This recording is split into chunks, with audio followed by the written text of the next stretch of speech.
কিছু ফোল্ডার আছে যেগুলো ডিলিট করা যায় না। আমরা যতই ট্রাই করি দেখাই could not find this item. এই সমস্যার সমাধান করতে আমরা কিছু প্রসিডিউর ফলো করতে পারি, সেটাই আপনাদের সঙ্গে আজকে শেয়ার করব। প্রথমে আমাদের সার্চ অপশনে গিয়ে টাইপ করব কমান্ড প্রমোট এবং এরকম একটা ইন্টারফেস ওপেন হবে। আপনাদের পিসিতে একটু অন্যরকম হতে পারে। তারপরে আমাদের যে ফোল্ডারটা ছিল সেই ফোল্ডারের লোকেশনটা আমাদের দরকার। আমার যে ফোল্ডারটা ছিল সেটা ছিল আমাদের পিসির মধ্যে ডেস্কটপে। এই যে এখানে অহংকার নামে যে ফোল্ডারটা আছে সেই ফোল্ডারটা আমরা ডিলিট করতে চাচ্ছি। তো এই ফোল্ডারের লোকেশনটা আমরা প্রথমে কপি করব। উপরে এরকম আপনার ক্লিক করলে লোকেশনটা পেয়ে যাবেন। এখান থেকে আপনি কপি করবেন। কপি করার পরে আপনাদের যে কমান্ড প্রমোট আছে সেখানে গিয়ে টাইপ করবেন। আমি আবারও কমান্ড প্রমোটটা কীভাবে আনতে হয় দেখাচ্ছি। CMD লিখে টাইপ করলে এটা চলে আসবে এবং এখানে লিখবেন CD, তারপরে Ctrl+V প্রেস করলে পেস্ট হয়ে যাবে। আপনারা দেখতে পাচ্ছেন যে আমাদের ইউজার স্ল্যাশ আমাদের পিসির যে নামটা সেটা, আপনাদের পিসির নামটা সেটা আসবে। এরপর ডেস্কটপ এইরকম আসছে। এরপর আমি dir ডাইরেক্টরি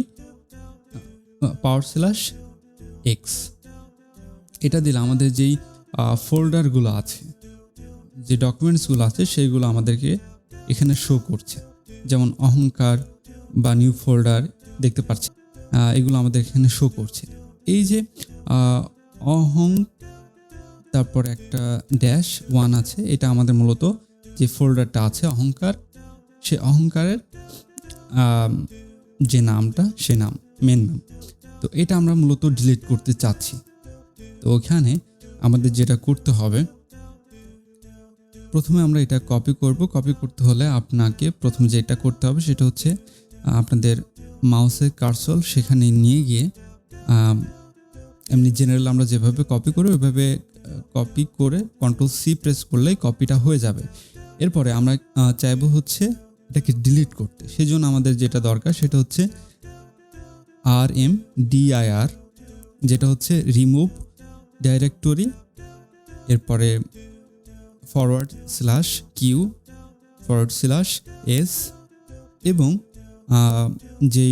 যেটা আমরা কপি করলাম অহং, ওইটা যদি আমরা এখানে প্রেস করি, এন্টার প্রেস করি, তাহলে আমাদের দেখতে পাচ্ছেন এখান থেকে আমাদের যে ফোল্ডারটা ছিল সে ফোল্ডারটা কিন্তু রিমুভ হয়ে গেছে।